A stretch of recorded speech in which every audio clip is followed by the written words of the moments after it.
श्रीमन्नारायणे नारायणे हरि हरि भजमन्नारायणे नारायणे हरि हरि। तेरी लीला है न्यारी न्यारी हरि हरि भजमन्नारायणे नारायणे हरि हरि। नमस्कार प्रिय भक्तजनों, आप सभी का मायरा वॉइस चैनल में हार्दिक स्वागत है। आप सभी को मायरा वॉइस चैनल की तरफ से श्रावण मास के कृष्ण पक्ष की कामिका एकादशी की हार्दिक शुभकामनाएं। आप सभी का व्रत शुभ और फलदायक हो और भगवान विष्णु और माता लक्ष्मी की कृपा सदा आप सभी पर बरसती रहे। इसी कामना के साथ ही आज की इस वीडियो में आप सुनेंगे कामिका एकादशी व्रत कथा।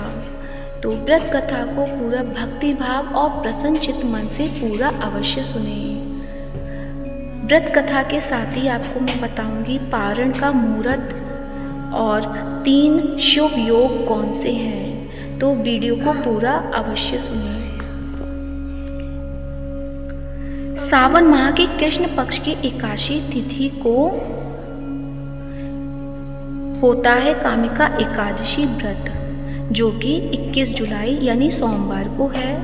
इस बार कामिका एकादशी के दिन 3 शुभ योग बन रहे हैं। एकादशी पर वृद्धि योग, सर्वार्थ सिद्धि योग और अमृत सिद्धि योग बनेंगे। इस दिन व्रत रखकर विष्णु पूजा करने से पाप मिटते हैं और मोक्ष की प्राप्ति होती है। विष्णु पूजा के समय में कामिका एकादशी की व्रत कथा को पढ़ना या सुनना अवश्य चाहिए, जिससे आपको अपनी व्रत का पूरा फल प्राप्त हो सके। कामिका एकादशी मुहूर्त, शुभ योग और पारण समय। सावन कृष्ण एकादशी तिथि की शुरुआत 20 जुलाई दोपहर 12:12 से सावन कृष्ण एकादशी तिथि की समाप्ति का समय है 21 जुलाई सुबह 9:38 पर। ब्रह्म मुहूर्त 4:14 AM से 4:55 AM तक। अभिजीत मुहूर्त 12 PM से 12:55 PM।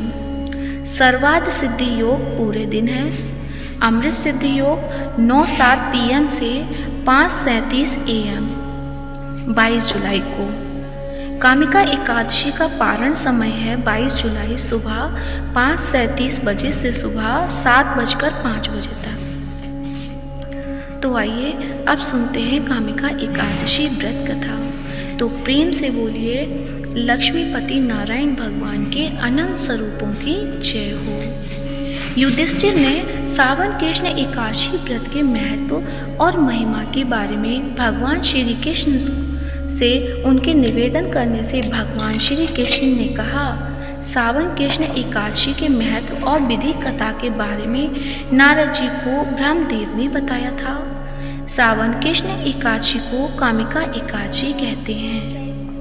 पौराणिक कथा के अनुसार एक ठाकुर का एक गांव में निवास था।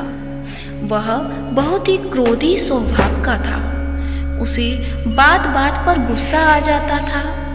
एक दिन वह घर से बाहर गया था, तो उसी दौरान एक ब्राह्मण से किसी बात पर विवाद हो गया।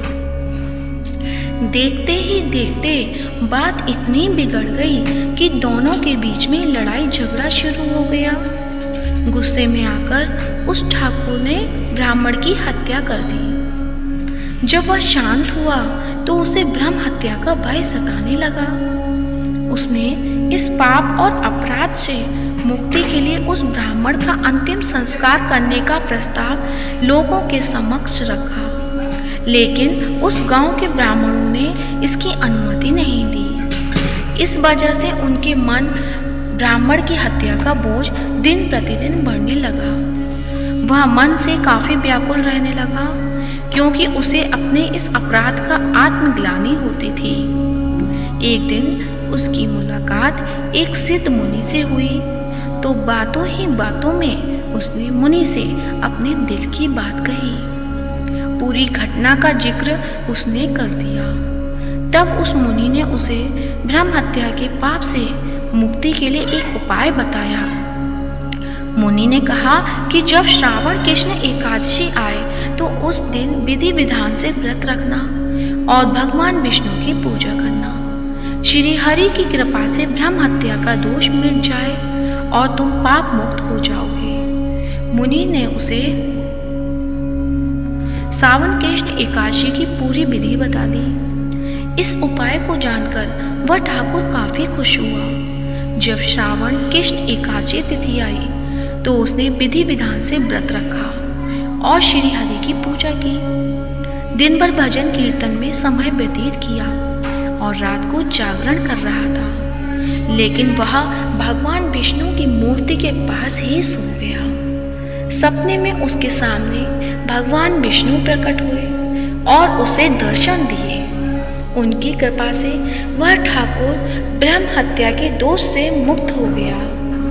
ब्रह्मा जी ने नारद मुनि को बताया कि जो व्यक्ति विधि पूर्वक सावन कृष्ण एकादशी का व्रत करता है वह ब्रह्म हत्या के दोष से मुक्त हो जाता है और उसे वाजपेयी यज्ञ से जैसा पुण्य फल मिलता है।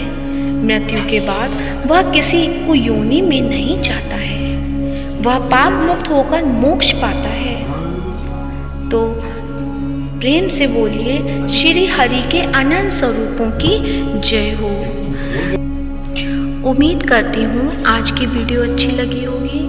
यदि अच्छी लगी है तो वीडियो को लाइक करें, शेयर करें और कमेंट बॉक्स में जय श्री हरि अवश्य लिखें। धन्यवाद।